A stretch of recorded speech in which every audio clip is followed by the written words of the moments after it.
adalah ketika itu saya satu-satunya muslim di kota itu. Ketika ibu angkat saya seorang Katolik, bangun tiap malam menyiapkan sahur, menyiapkan bekal untuk saya berbuka puasa, dan bahkan pada saat hari Lebaran, Lera mengantarkan saya naik mobil 3 jam hanya untuk ke masjid dan bisa sholat Idul Fitri di sana. Jadi di usia 16 tahun itu, sekali lagi saya jadi percaya bahwa ya, toleransi itu tidak bisa sekedar diajarkan atau diucapkan, tapi harus dirasakan. Dan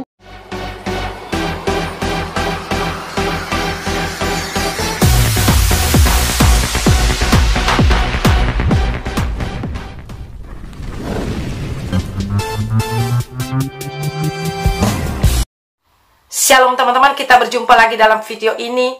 Puji Tuhan untuk itu. Dan apa kabar kita semuanya? Saya berdoa agar kita selalu sehat-sehat saja dan selalu bersuka cita, khususnya di bulan-bulan Desember ini menyambut kelahiran Tuhan Yesus Kristus. Biarlah kiranya sukacita Natal ada dalam kehidupan kita pribadi lepas pribadi. Kali ini teman-teman, saya akan membagikan yaitu cuplikan video yang sangat memberkati dan sangat membawa motivasi dalam hidup saya.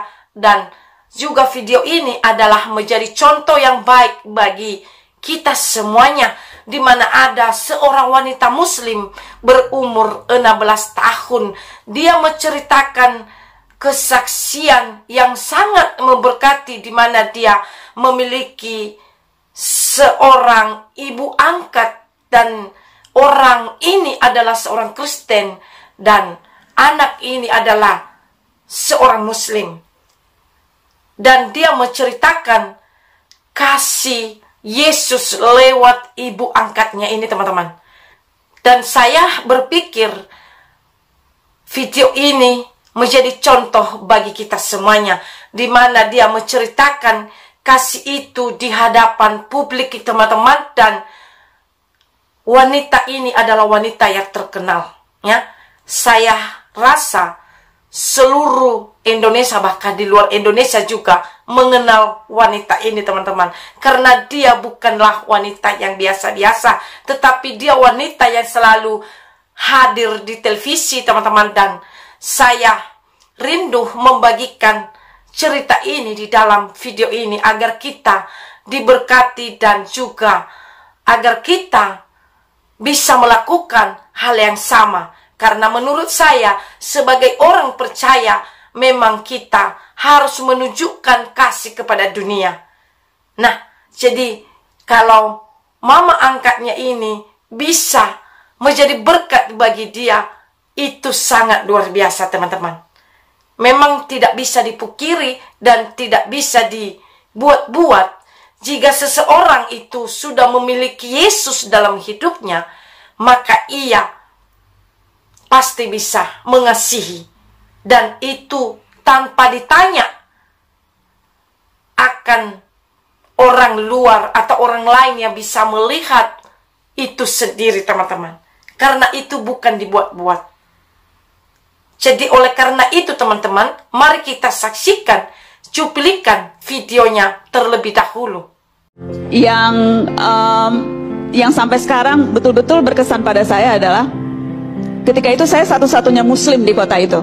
Jadi ini kalau bayangin Amerika, bukan yang ada di TV-TV atau film-film yang kota maju. Saya tinggal di kota kecil namanya Borough Dublin Perth, kira-kira 5 jam dari New York City. Kota kecil, dan saya satu-satunya muslim di kota itu. Tapi saya ingat ketika bulan puasa, ibu saya yang setiap minggu datang ke gereja, setiap malam bangun menyiapkan sahur untuk saya. Setiap malam. Seminggu pertama, ia bahkan mencoba untuk ikut berpuasa, tetapi kemudian tetap minum. Dan saya ingat, untuk anak usia 16 tahun yang lagi rindu setengah mati sama orang tua karena lama tidak bertemu, tinggal di kota yang tidak ada penduduk muslimnya, terbiasa Ramadan dirayakan satu negara. Dan saya betul-betul merasa inilah arti toleransi sesungguhnya. Ketika ibu angkat saya seorang Katolik, bangun tiap malam menyiapkan sahur, menyiapkan bekal untuk saya berbuka puasa, dan bahkan pada saat hari Lebaran, Lera mengantarkan saya naik mobil 3 jam hanya untuk ke masjid dan bisa sholat Idul Fitri di sana. Jadi di usia 16 tahun itu, sekali lagi saya jadi percaya bahwa ya, Toleransi itu tidak bisa sekedar diajarkan atau diucapkan, tapi harus dirasakan. Dan pengalaman menjadi minoritas itu betul-betul rasanya menggembleng saya untuk selalu belajar bertenggang rasa dengan orang yang berbeda. Kita sudah dengar dan saksikan bersama-sama saudara-saudaraku kesaksian dari Najwa Shihab, dan saya percaya seluruh Indonesia mengenal wanita ini. Ya, seluruh Indonesia kecuali mereka yang tidak pernah menonton televisi maupun mereka yang tidak mengikuti perkembangan zaman melalui sosial media, saudara-saudaraku. Dan kita sudah dengar kesaksiannya ketika dia berada di tengah-tengah kaum mayoritas, di mana di wilayah itu 100% adalah umat-umat Kristen dan Katolik. Ternyata saudara-saudaraku, di tengah-tengah umat Kristen dan Katolik, dia diperlakukan begitu baik. Tidak seperti umat-umat mayoritas yang ada di negeri kita. Ketika ada kaum minoritas di tengah-tengah mereka, tidak lagi jadi rahasia saudara-saudaraku selama ini apa yang terjadi. Tetapi Najwa Shihab di tengah-tengah kaum mayoritas, yaitu orang-orang Katolik dan orang-orang Kristen, dia dilayani begitu baik. Bahkan perjalanan selama 3 jam menuju masjid, saudara-saudaraku, diantar dengan mobil untuk pergi sembahyang di masjid, saudara-saudaraku. Dan ini luar biasa, toleransi yang luar biasa yang disaksikan oleh seorang Najwa Shihab ini, saudara-saudaraku.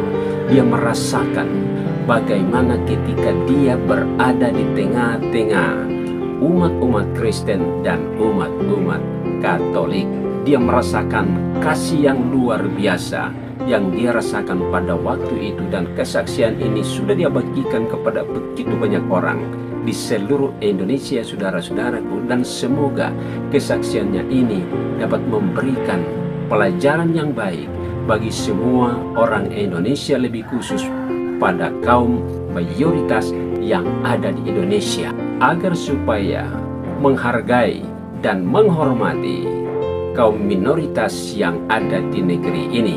Demikianlah video yang sempat saya hadirkan pada kesempatan ini. Semoga bermanfaat bagi teman-teman semua. Nah, itulah dia teman-teman, kita sudah mendengarkan dan menyaksikan ceritanya, dan sangat memberkati saya secara pribadi. Dan kita juga sudah mendengarkan tadi masukan dari hambanya seorang pendeta, dan saya sangat setuju dalam hal ini. Dan ini menjadi contoh bagi kita teman-teman. Dan saya ulangi lagi, memang jika seseorang sudah memiliki Yesus dalam hidupnya, maka dia juga memiliki kasih, teman-teman. Dan itu bisa dibagi bagi siapapun. Dan memang orang Kristen harus menjadi berkat. Nah, kalau kita lihat tadi ceritanya, di mana dia menyediakan makanan untuk anak angkatnya itu, padahal anak angkatnya itu adalah seorang Muslim. Diberangkatkan, diantar lagi untuk pergi sholat, dan itu tidak membuat hatinya keberatan. Dan itu memang yang harus dilakukan, teman-teman. Karena Tuhan tidak menyuruh kita lihat agamanya dulu, baru kamu mengasihi. Lihat agamanya dulu, baru kamu berbuat baik. Tidak. Tetapi firman Tuhan mengajarkan kita, kasihanilah musuhmu. Apalagi ini bukan musuh dia, bukan musuh kita, sekalipun dia agama Muslim. Tetapi Tuhan tetap ajarkan kita untuk berbuat baik dan untuk menjadi berkat. Dan ibu tirinya ini sudah melakukan firman Tuhan. Mari kita melakukan hal yang sama, teman-teman. Dimanapun kita berada. Apakah ada saudara kita yang tidak seagama dengan kita? Mari kita melakukan hal yang sama. Mari kita mengasihi. Mari kita terus berbuat baik. Yesus sudah menjadi contoh dan teladan bagi kita. Mari kita lakukan. Biarlah lewat kehidupan kita, Orang melihat kasih Yesus. Orang melihat Yesus itu ada. Karena itulah yang Tuhan kehendaki. Itulah yang Tuhan mau bagi anak-anaknya, teman-teman. Jadi biarlah video ini memberkati kehidupan kita. Dan kiranya Tuhan terus menyertai kita dimanapun kita berada. Dan mari kita terus bangkit semangat untuk mengikut Tuhan. Dan biarlah sukacita Natal ada dalam kehidupan kita. Selamat Natal dan selamat menyambut tahun baru bagi kita semuanya. Shalom.